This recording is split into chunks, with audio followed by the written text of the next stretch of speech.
2 in the Civilian Monitoring of Pipelines in Louisiana series.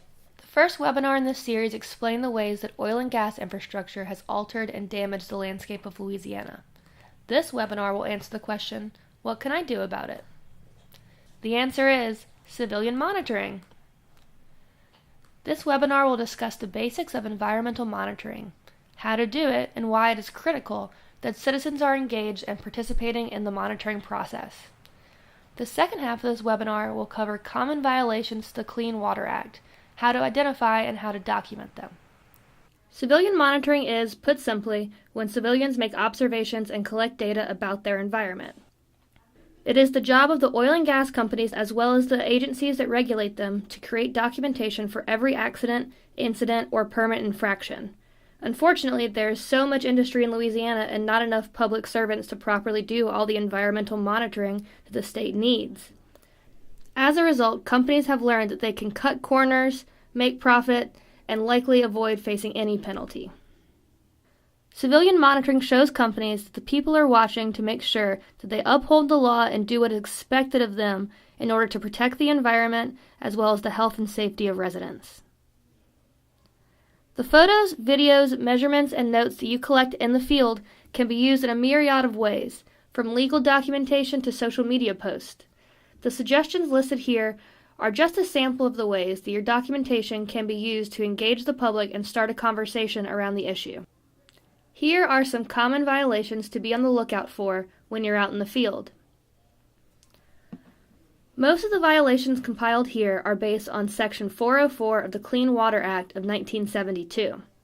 This act states that developers must actively take steps to avoid impact to wetlands, streams, and other aquatic resources, and that all damages that are unable to be mitigated will be compensated for. The link at the bottom has much more detailed information regarding how the Section 404 permitting process works.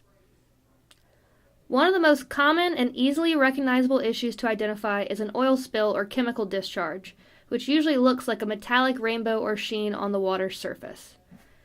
Unfortunately, oil slicks look nearly identical to organic bacterial sheen, which is natural and not harmful. The most effective way to tell the difference between the two is to perform the stick test. When poked, if the sheen shatters or forms many individual platelets, it's bacterial. If it reforms into a single sheen, then it's likely petroleum. Many oil sheen reports filed by civilians are immediately discarded as bacterial sheen unless the stick test was performed. Therefore, it's crucially important that you perform and document the results of the stick test. Also, be sure to describe the color of the sheen and the suspected source. It's great if you can identify the type, such as an engine or a pump. However, it's best if you can also name the company that operates the point source. If there's no obvious source leaking oil or chemicals, do your best to make note of the extent of the sheen using street names and landmarks to describe the size of it. Sediment discharge is another issue because it can pollute drinking water or be transported to areas that do not need sediment. Sediment discharges look like murky or inconsistent colored clouds in the water. It's important to note the color of the sediment in order to determine what material was released, as well as the point source of the discharge and the body of water that is receiving the sediment. If no source is visible, describe the extent of the discharge area. In order to prevent sediment discharges, barriers between water and sediment are required. If you are near a construction site and you notice a body of water without a fence between it and the construction, take clear photographs from multiple angles of the waterway. The photo at the top shows sediment controls in place, whereas the photo at the bottom shows a violation. It is unpermitted to obstruct a navigable waterway, and this violation can manifest as debris in the water, filled-in ditches, or eroding material falling into the waterway, as well as spoil banks and sediment piles. In order to document, be sure to capture the blocked waterway, the obstructing object, as well as the precise location of the incident so that investigators can recreate your findings.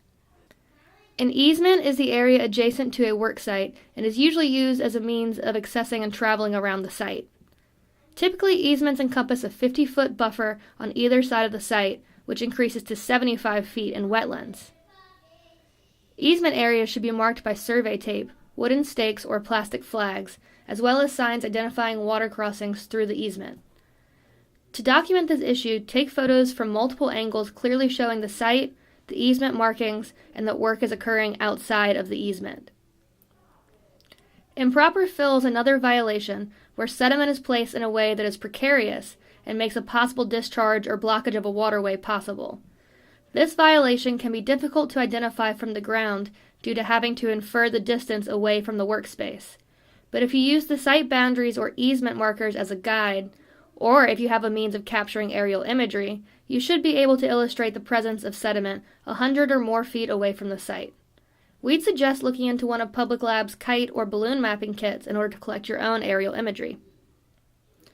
Now that you know what you're looking for, let's talk about the essential elements every report should include and best practices for collecting information. Before you can start collecting data, there are a few precautions you should take. First of all, be sure that someone who is not in the field will know where you will be going.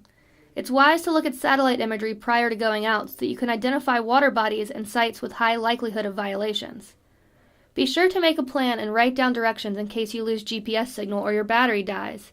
Be sure to charge your phone and also check your storage. Download all applications and imagery before leaving. Other supplies that may be helpful include a camera, a yardstick, a notepad, equipment to collect water and soil samples, as well as binoculars and a compass.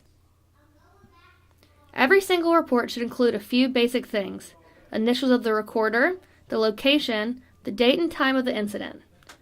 It's great if you can collect GPS coordinates, and it's wonderful if you can denote what orientation your photos were captured. Be sure to clearly and articulately describe the issue at hand so that someone reading your notes could completely recreate your report. If possible, include an object with a known height, such as a traffic cone or a human body, in your photographs so you can establish scale. Also, if there are any official signs that you encounter, be sure to write down the name of the affiliated company. The last thing that every good report needs is good photographs. A good photograph for an incident report is typically not a beautiful and aesthetically pleasing photograph. The cardinal rule of civilian monitoring is do not trespass onto a site. Photos should all be taken from your car or the side of the road, anywhere on public land. The foreground of the photo should be the subject of the report, with scale objects and landmarks in the background for reference. If photographing a ditch or a waterway, be sure that water is visible in the photo. Finally, do your best to avoid capturing workers in your photographs. If it's impossible to avoid, obscure the faces of the workers when submitting photographs. Here are some example photos that were captured by contractors of the pipeline company for their own monitoring purposes. These photos illustrate the type of photos that are requested when reporting violations or incidents to the government because they focus on the water, clearly illustrate the violation as well as the work that was done to mitigate the issue, and there are objects such as signs and porta potties in the background to provide scale to the entire scene. In this photograph, a navigable waterway was blocked because the company wanted to build a road across it. The culvert and the rocks surrounding make the waterway no longer navigable, therefore this is a permit violation. This after photo shows that the road has been removed, sediment controls have been put along the banks of the ditch, and the violation is now on record as mitigated. So, make sure that your photos focus on the subject of the infraction and the impacted water, rather than equipment or workers. Try to take photos from public lands so that you aren't trespassing, and do your best to include scale objects in photos. Try to take note of the GPS coordinates for each photo taken, as well as the machines that are present in the stage of construction.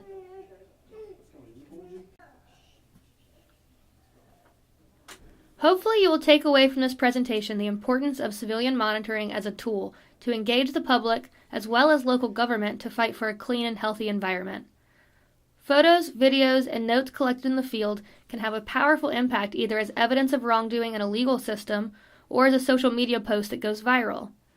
The majority of violations that can be spotted with the naked eye have to do with protecting wetlands and waterways as a result of Section 404 of the Clean Water Act. Therefore, good photographic proof should always focus on the incident being reported and the waterway that is impacted. The next video will provide a step-by-step guide for reporting a violation through the National Response Center, or the NRC. This video will also provide local contact information for regulatory agencies here in Louisiana. Thank you!